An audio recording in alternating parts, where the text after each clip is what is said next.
2020-21 শিক্ষাবর্ষের একাদশ শ্রেণীর ছাত্রছাত্রীদের অনলাইন ক্লাসে স্বাগত জানাচ্ছি। আমরা গত ক্লাসে বিভীষণের প্রতি মেঘনাদ কবিতা থেকে কিছুটা অংশ আলোচনা করেছি। আজকে তারপর থেকে আমরা আলোচনা করব। গত ক্লাসে আমাদের হয়েছিল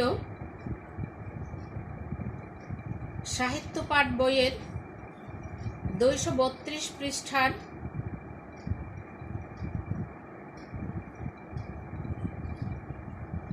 কিছুটা অংশ আমরা আলোচনা করেছি। প্রথম দিকের রাঘবের দাস তুমি কেমনে অমুখে আনিলে এ কথা কহতা দাসে, এ পর্যন্ত আমাদের গত ক্লাসে হয়েছে। আজকে তারপর থেকে আলোচনা করব স্থাপিলা বিধুরে বিধি স্থানর ললাটে করি কি ভূতলে শশী যান গড়াগড়ি ধুলায়, হে রক্ষরতি ভুলিলে কেমনে কে তুমি জনম তব কোন মহাকুলে। স্থাপিলা বিধুরে বিধি স্থানুর ললাটে, স্থাপিলা অর্থাৎ স্থাপন করলো, বিধুরে বিধি, বিধু শব্দের অর্থ হচ্ছে চাঁদ, স্থানুর ললাটে, স্থানু হচ্ছে নিশ্চল অর্থাৎ নিশ্চল আকাশের কপালে কিভাবে চাঁদকে সে স্থাপন করেছে অর্থাৎ বিধাতা।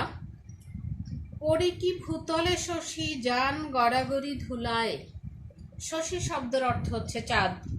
পরি কি ভূতলে শশী যান গড়াগড়ি ধুলায়, আকাশের চাঁদ কি কখনো মাটির পৃথিবীতে এসে গড়াগড়ি যায় ধুলায়। হে রক্ষরথী ভুলিলে কেমনে কে তুমি, হে রক্ষরথী অর্থাৎ রক্ষকুল, রাবণের কুলকে যে রক্ষা করেছেন সেই কথা বলেছে। হে রক্ষরথী ভুলিলে কেমনে কে তুমি, তুমি কি করে ভুলে গেলে, তুমি কে। জনম তব কোন মহাকুলে, তোমার জন্ম হয়েছে কোন মহাকুলে বা কোন বংশে। কে বা সে অধম রাম স্বচ্ছ সরোবরে করে কেলি রাজহংস পঙ্কজ কাননে, যাই কি সে কভু প্রভু পঙ্কিল সলিলে শৈবাল দলের ধাম। কে বা সে অধম রাম অর্থাৎ রামকে এখানে অধম বলে প্রতিপন্ন করা হয়েছে।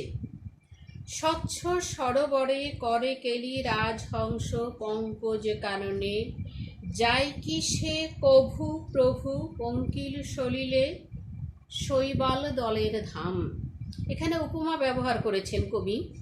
স্বচ্ছ সরোবরে করে কেলি,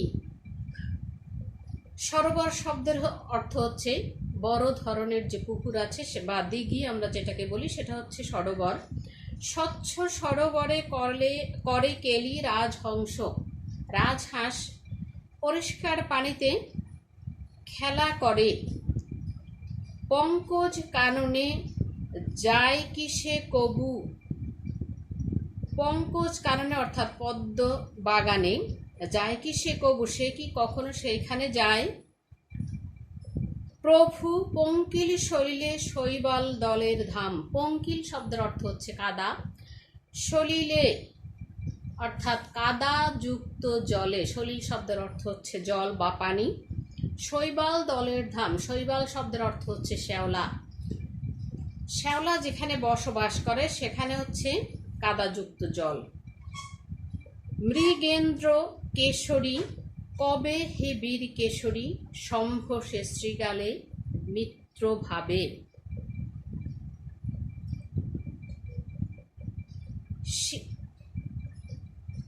মৃগেন্দ্র কেশরী, কেশরী যার কেশ আছে, কেশর আছে যার, সে। হে বীর কেশরী সম্ভাসে শ্রীগালে, সিংহরাজের কেশর তার আভিজাত্যের বা সম্মানের চিহ্ন বহন করে। আমরা জানি পশুরাজ হচ্ছে সিংহ, তার কেশর আছে, এই কেশরের জন্য সে বনের রাজা হয়েছে এবং এটা হচ্ছে তার আভিজাত্যের পরিচায়ক। শিয়াল, শিয়ালের তা নেই। এখন যদি আমরা এখানে শিয়ালের সাথে তাকে তুলনা করা হয়েছে। শিয়াল হচ্ছে সিংহের দাস। আমি জ্ঞানহীন, অজ্ঞ দাস, বিজ্ঞতম তুমি। অজ্ঞ দাস অর্থাৎ মেঘনাদ বলেছে আমি অজ্ঞ, তোমার দাস, বিজ্ঞতম তুমি। তুমি সব দিক থেকে শ্রেষ্ঠ, জ্ঞানেও তুমি আমার থেকে শ্রেষ্ঠ। অবেদিত নহে কিছু তোমার চরণে, অর্থাৎ তোমার কাছে কোনো কিছুই অবেদিত নেই, তুমি সব কিছুই জানো। ক্ষুদ্রমতি নর সুর লক্ষণ, নহিলে অস্ত্রহীন যোধে কি সে সম্বোধে সংগ্রামে। ক্ষুদ্রমতি নর, নর শব্দের অর্থ হচ্ছে মানুষ। ক্ষুদ্রমতি নর। সুর, সুর হচ্ছে দেবতা। লক্ষণ নহিলে অস্ত্রহীন, অর্থাৎ লক্ষণ অস্ত্রহীন, যুদ্ধ করে অস্ত্রহীন অবস্থায়, সম্বোধে সংগ্রামে, যুদ্ধ করেছে অস্ত্রহীন অবস্থায় মেঘনাদের সাথে, অর্থাৎ মেঘনাদের হাতে তখন অস্ত্র ছিল না। এটা ঠিক সেই সিংহ এবং শৃগালের মতো হয়েছে। কহ মহারথী, একই মহারথী প্রথা। তুমি তো মহারথী, যে রথ পরিচালনা করে, রথে বসে যে যুদ্ধ করে। নাহি শিশু লঙ্কাপুরে, শুনি না হাসিবে এ কথা। এই লঙ্কা নগরীতে এমন কোনো শিশু নেই যে তোমার এ কথা শুনে না হাসবে। ছাড়ো পথ, আসিব ফিরিয়া এক্ষুনি। তুমি পথ ছেড়ে দাও, আমি এক্ষুনি ফিরে আসব। দেখিব আজি কোন দেব বলে, বিমুখ সমরে মোরে সৌমিত্রী কুমতি। কোন দেব বলে, কোন দেবতার বলে বলিয়ান হয়ে সৌমিত্রী কুমতি, সে এরকম দুর্বুদ্ধি করেছে। অর্থাৎ সৌমিত্রী হলো সুমিত্রার সন্তান বা সুমিত্রার গর্ভজাত সন্তান। লক্ষণের মায়ের নাম হচ্ছে সুমিত্রা, এই জন্য তাকে সৌমিত্রী বলে অভিহিত করা হয়েছে। সে কিভাবে এখানে কোন কুবুদ্ধি করে এখানে চলে এসেছে সেটা আমি দেখব।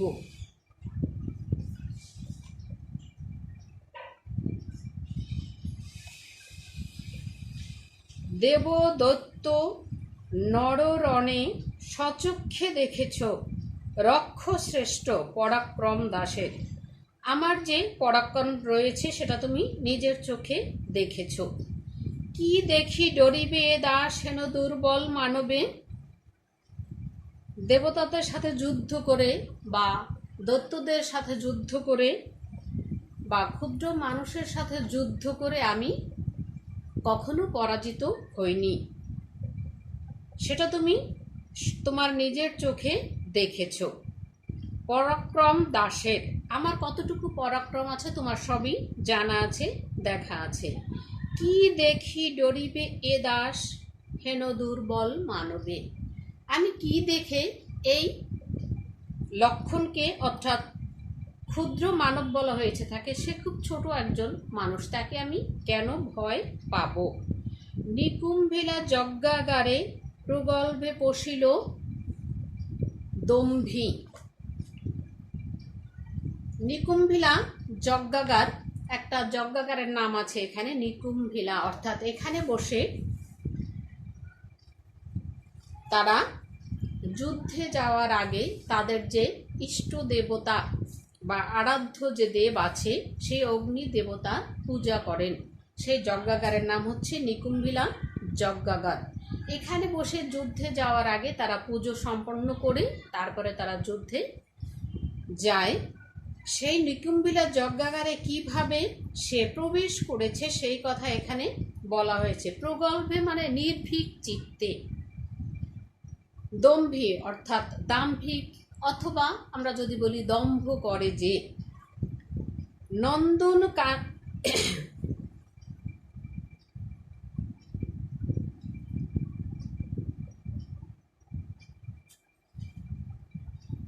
আজ্ঞা করো দাসে, শাস্তি নরাধমে। আমি তোমার দাস, তুমি আমাকে আদেশ করো, আমি ওই নরাধম অর্থাৎ নরের অধম যে তাকে আমি শাস্তি দেব। এখানে লক্ষণকে বলা হয়েছে। তব জন্মপুরে তাত পদার্পণ করে বনবাসী। রামায়ণের কাহিনী অনুসারে আমরা জানি রাম তার ছোট ভাই লক্ষণকে নিয়ে বনবাসে গমন করেছিল। সেখানে তারা 12 বছর অর্থাৎ 1 যুগ থাকার পরে 1 বছর অজ্ঞাতবাস করেছিল। সেখান থেকে ফিরে এসে তারা সে বনবাসী ওখানে বাস করেছে, বনবাসী থেকেছে। সেখানে তারা কোনো যুদ্ধ করেনি। তাহলে কিভাবে সেই বনবাসী আমার সাথে যুদ্ধ করে জিতবে? হে বিধাত নন্দন কাননে ভ্রমের দুরাচার দত্ত।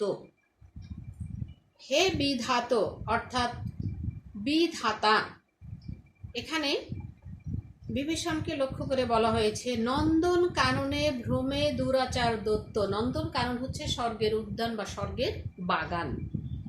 নন্দন কাননে ভ্রমে দুরাচার দত্ত। দুরাচার, যার আচার আচরণ ভালো নয়, সেই দত্তর কথা বলা হয়েছে। সে সেখানে নন্দন কাননে যদি ভ্রমণ করে সেটা আসলে বেমানান।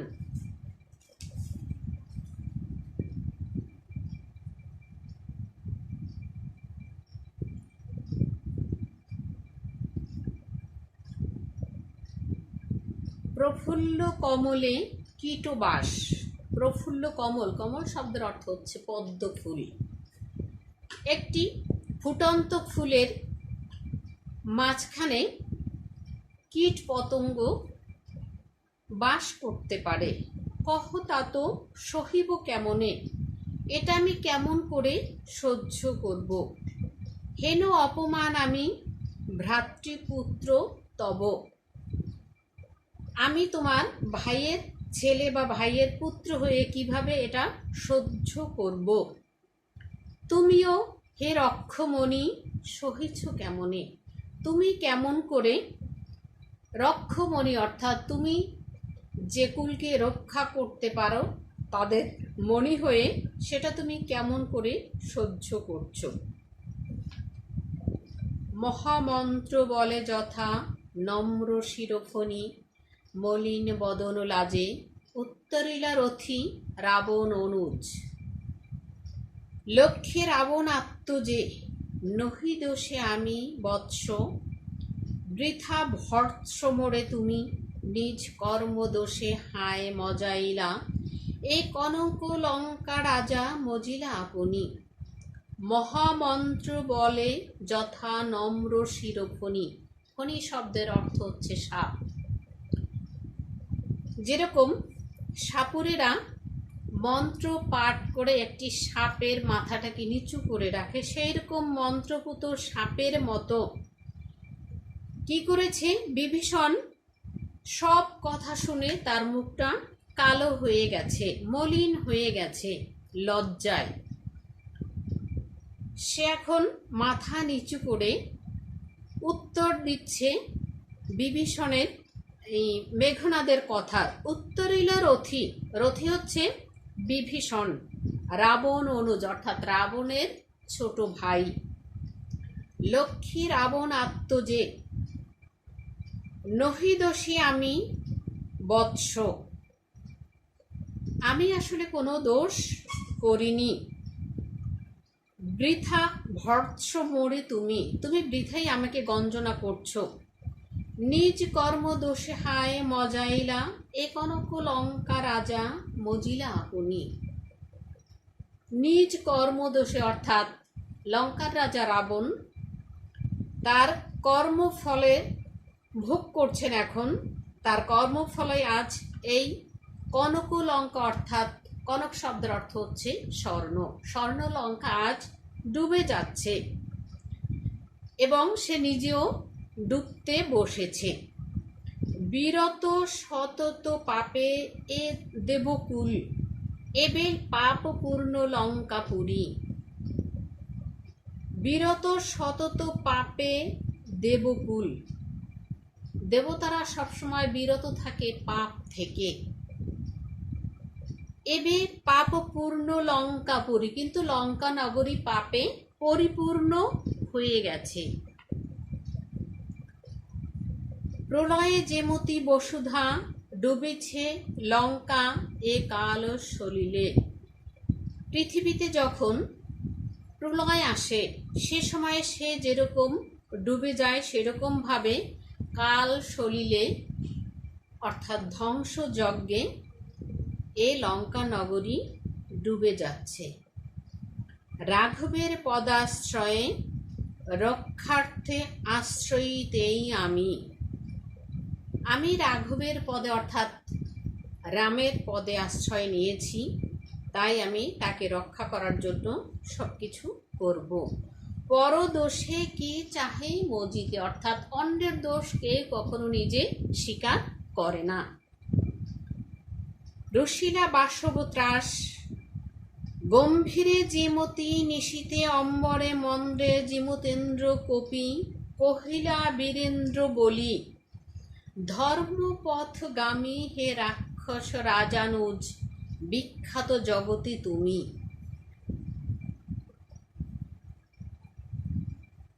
লক্ষ্মী মানে লক্ষ্য করে, ভৎস মানে তিরস্কার করা, মজাইলা পৃথিবী, বসুধা শব্দের অর্থ হচ্ছে পৃথিবী। মজাইলা বিপদগ্রস্ত করলো। এরপরে সে নিজের দিকে ফিরে এসে বলছে যে কথাগুলো তার উত্তর দিতে গিয়ে মেঘনাদ রেগে গিয়ে বলছে, বাসব ত্রাস অর্থাৎ স্বর্গের রাজা ইন্দ্র যেভাবে দেবতাদের মধ্যে যুদ্ধ বাঁধলে পড়ে যেভাবে সে ত্রাস সৃষ্টি করেছিল মেঘনাদ, সেইভাবে সে এখানে রাগ করে গিয়ে বলছে, গম্ভীরে যেমতি নিশীতে অম্বরে, অম্বর শব্দের অর্থ হচ্ছে আকাশ, মন্দ্রে জিমুতেন্দ্র কপি, জিমুত শব্দের অর্থ হচ্ছে মেঘ। সে যেভাবে রাগে গর্জন করতে থাকে সেভাবে গর্জন করে বলছে, বীরেন্দ্র বলি, ধর্মপথগামী হে রাক্ষস রাজানুজ।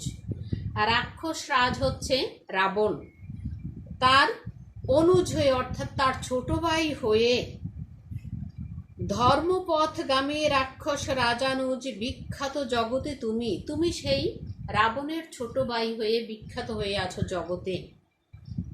কোন ধর্ম মতে কহ দাসে শুনি, জ্ঞাতিত্ব ভ্রাতৃত্ব জাতি এ সকলে দিলাম জলাঞ্জলি।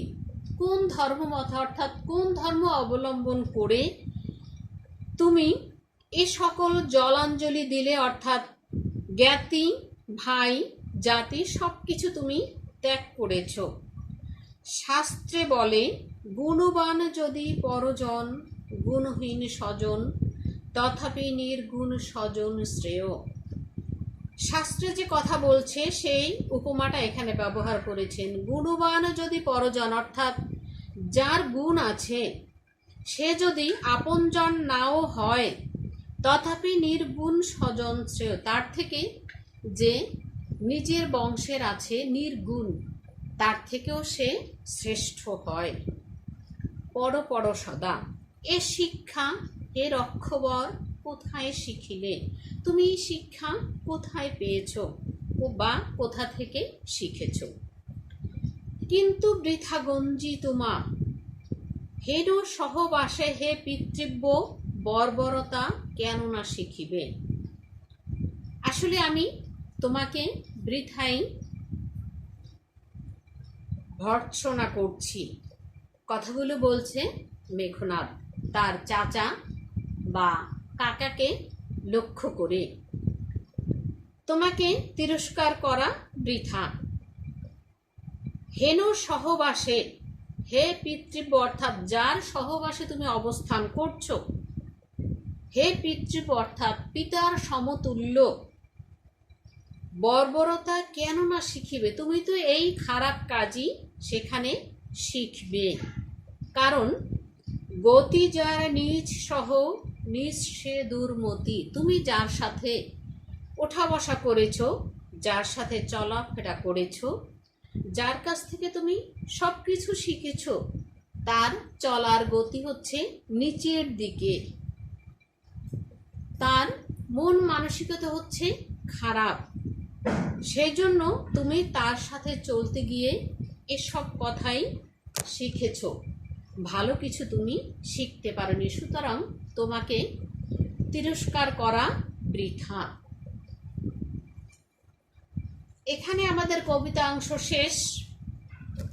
মেঘনাদ বধ কাব্যের ষষ্ঠ স্বর্গের নাম হচ্ছে বধ নামক ষষ্ঠ স্বর্গ। তার কিছুটা অংশ আমাদের পাঠ্যসূচিতে নেওয়া হয়েছে, বাকিটা ওই বইয়ে আছে। তোমরা যদি সুযোগ পাও তাহলে সেখান থেকে মাইকেল মধুসূদন দত্তের যে রচনাবলী আছে সেগুলো পড়ে দেখবে, আর বিশেষ করে মহাকাব্য যেটি আছে মেঘনাদ বধ সেটা পড়ার চেষ্টা করবে। 9টি স্বর্গ পড়লে তুমি বুঝতে পারবে যে ওটার মধ্যে কি বলা হয়েছে। আমরা ষষ্ঠ স্বর্গের কিছুটা অংশ কেবলমাত্র এখানে পাঠ্যসূচি হিসেবে পেয়েছি। তোমরা এভাবেই পড়ে নিজেরা সামনে এগিয়ে যাবে। সাহিত্য পাঠ বইটি অবশ্যই তোমরা কিনবে এবং সবসময় হাতের কাছে রাখবে। সেখানে যেটা রয়ে গেছে লেখকের জীবনী খুব ভালোভাবে দেখবে। বইয়ের মধ্যে যতটুকু সাদা আছে ততটুকু বাদ দিয়ে যতটুকু কালো আছে সবটুকু তোমাদেরকে পড়তে হবে শেষ পর্যন্ত। পাঠ পরিচিতি অংশটা খুব ভালোভাবে পড়বে, সেটা থেকে তোমরা বুঝতে পারবে এখানে কি বলা আছে। পাঠ পরিচিতির মধ্যে যতটুকু পাবে প্রত্যেকটা শব্দের অর্থ এবং বেশ কিছু কঠিন শব্দ এখানে দেয়া আছে। এটার ভাষাটা একটু অন্য রকম, অন্য সব কবিদের মতো লেখা নয়, মহাকাব্য বলে এটার ভাষাটা একটু গুরু গম্ভীর। তোমাদেরকে শব্দগুলোকে বুঝতে হবে, প্রত্যেকটা শব্দের অর্থ জানতে হবে। আমরা প্রশ্ন হিসেবে পরীক্ষায় একটি শব্দের অর্থ পেতে পারি, অথবা লেখক কত খ্রিস্টাব্দে জন্মগ্রহণ করেছেন সেটা পেতে পারি, তিনি কি কি করেছেন, তার লেখা কি আছে, যে কোনো জায়গা থেকে আমাদের প্রশ্ন হতে পারে। আমরা ঠিক পাঠ্য বই থেকে এগুলো পড়তে চেষ্টা করব।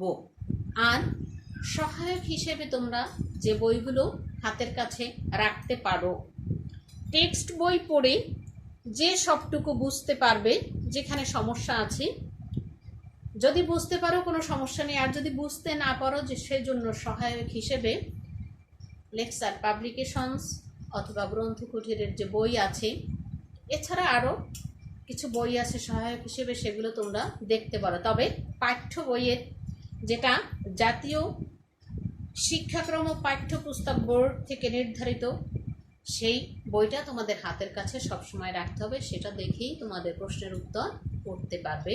সৃজনশীল বলো আর বহু নির্বাচনী বলো, সব প্রশ্নের উত্তর তোমরা এখানে পাবে।